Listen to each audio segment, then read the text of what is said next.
welcome to the Business Resilience Series interview, where I will be interviewing quite a number of business owners who have personally inspired me by how they move and pivot during this COVID-19 crisis period and how they can make sure that their business don't just survive, but also thrive. So today I have a very special person. My guest today is Wan Ting. The one thing you need when you need digital marketing services. Of course, Wan Ting and her team has also been a big part of my life. In fact, if you have gone to my website, coachkali.com, that is done by Wan Ting and her wonderful team. So now let's give a warm welcome to Wan Ting. Hi. Can you please introduce yourself? Hello everybody. I'm Wan Ting. The one thing you need if you want to grow your business through digital marketing.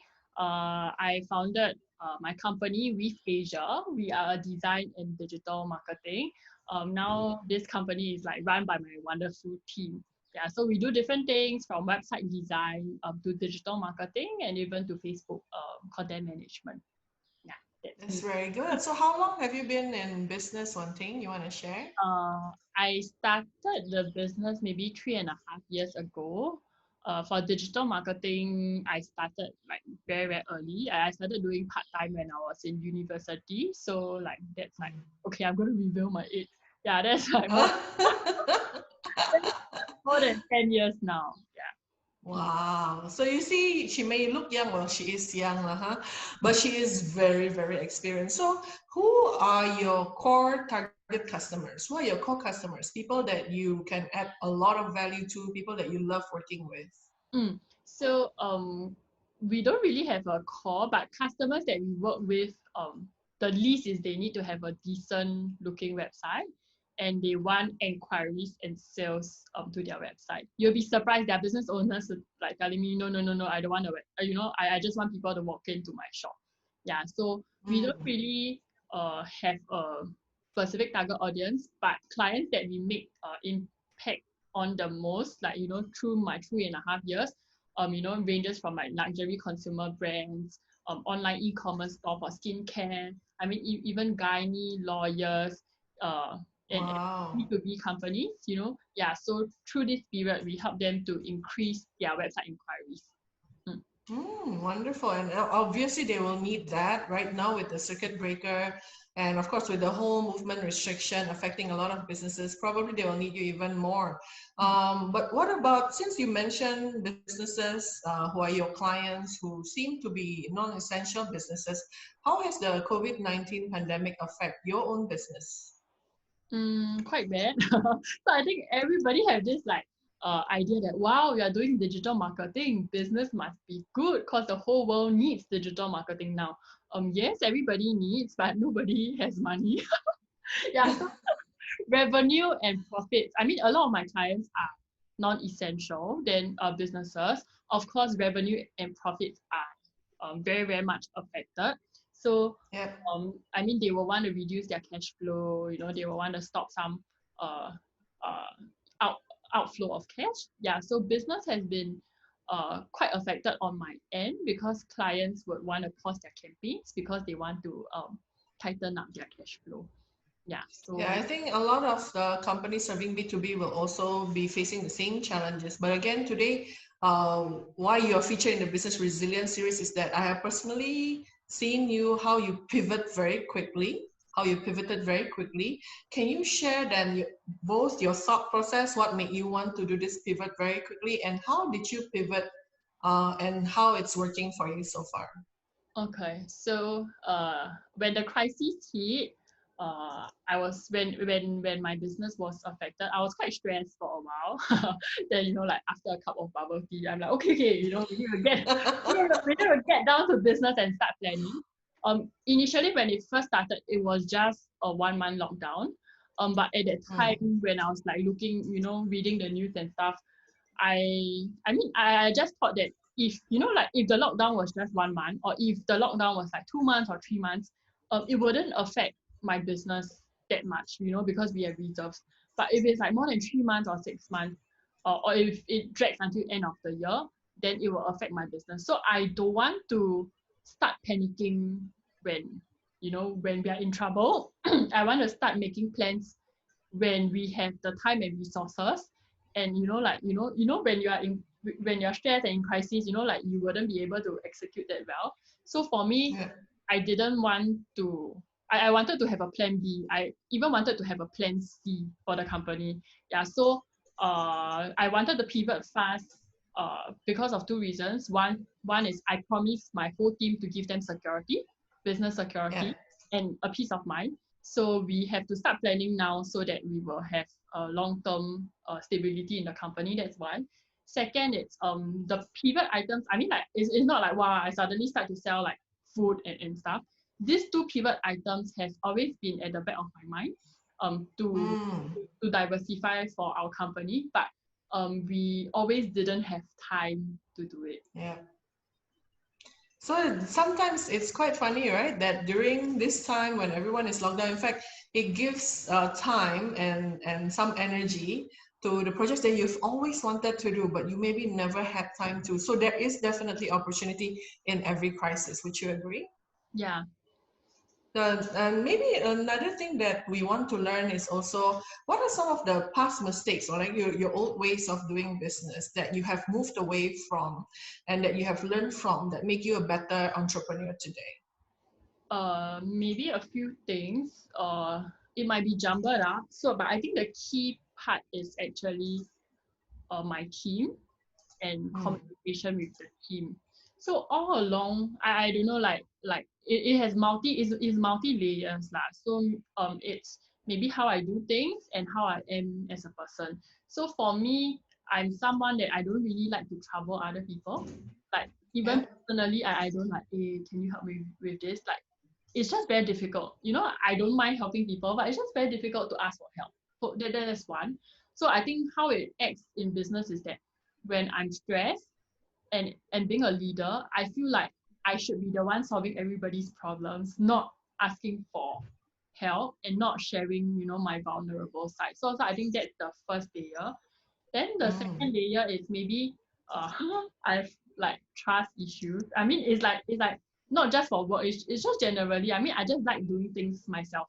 Yeah, so yeah, I think it's coupled with like I have not say issues, like I'm quite fast, I'm quite demanding. I just like doing things myself and seeing the results. And I'm very impatient when I take too long, when I delegate it out and people take too long to get back to me. So I think the past mistakes is that I didn't delegate responsibilities out. I delegated out mm, tasks. Yeah, so I'm always stuck um, in the business because if you delegate out tasks, then they will, like my team will give me completed tasks, but I can yeah, never take this part of like the responsibility off for specific tasks. So I think, and the third one is like I don't communicate my vision and what I mm, want. So actually within my team, including like the ones that just joined us, I think we have like 18 people, 18 of us. So it's like every single person, even though I didn't tell them in the face, I actually have a plan for them.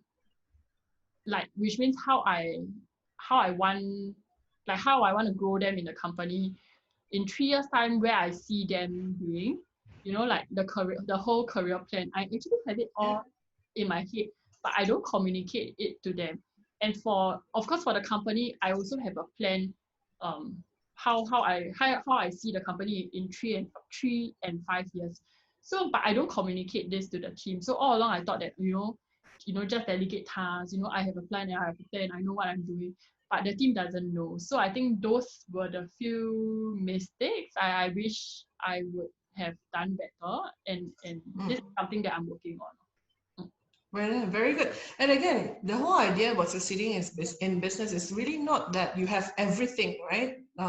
It is really through learning and daring to make mistakes, but realizing and reflecting about how you can do things better moving forward. And again, I've been journeying with Wan Ting for quite a while. I've seen her grow as a leader. I've seen her grow as an entrepreneur. So, so proud of her. So again, today we have learned quite a few things from her on how she pivoted. I think I want to summarize some of the learning, I think she was able to see what is the opportunity that is in the market. because this crisis presents challenges, but it also presents opportunity in the market. And she saw that there is a demand for people who want to pick up some skills, and these are things that she's already wanting to share with everyone. And again, the whole crisis presents the opportunity because now she and her team has time to devote on this project.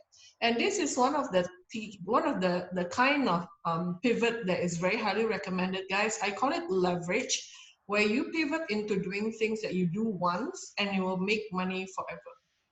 If you can now try and pivot this period to do a bit more things that you do once and it makes money forever, that is definitely something that is worth investing time, money, and energy on. One thing, and do you have, okay, before I end to the last part, right? Do you have any tips for our audience today? Like, how can you accelerate your success process, and how can you be very conscious in growing both yourself and your strategies? So maybe I think I haven't gone into the details of what I'm pivoting to, but I think in short I'll just we pivoted to, I mean, of course we are still in business helping clients to run marketing campaigns. That is still the same. What we did for our own company is actually we tightened our service offerings. Yeah, so there are some things that we are not doing because it's too time consuming and slightly lower profits. So that's one. And this will be, I mean, other than pivoting it for now, this is going to be like the company's goal lah. So which means we don't want to do everything. We just want to do 4 or 5 things good and well and have a system and process for this. The second one is we are moving to online classes.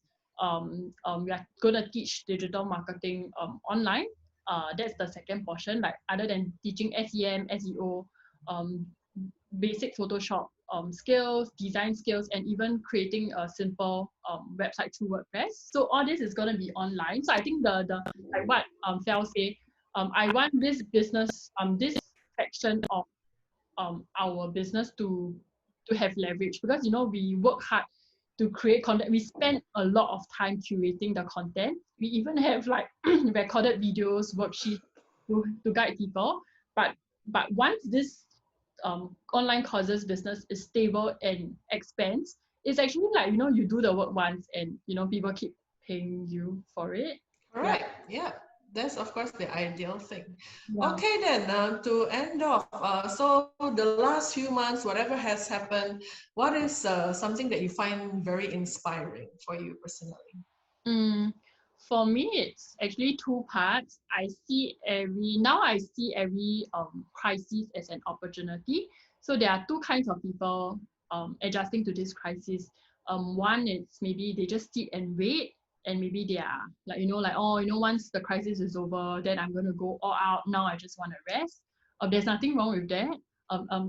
That's one group of people, and second group of people will be the people that wants to take action now, like even though like business is down, how they can pivot, what should they do to improve themselves. So I think it's very, very inspiring, like not just for my own team, but business owners around me, people that find opportunities in crisis will flourish in this time period.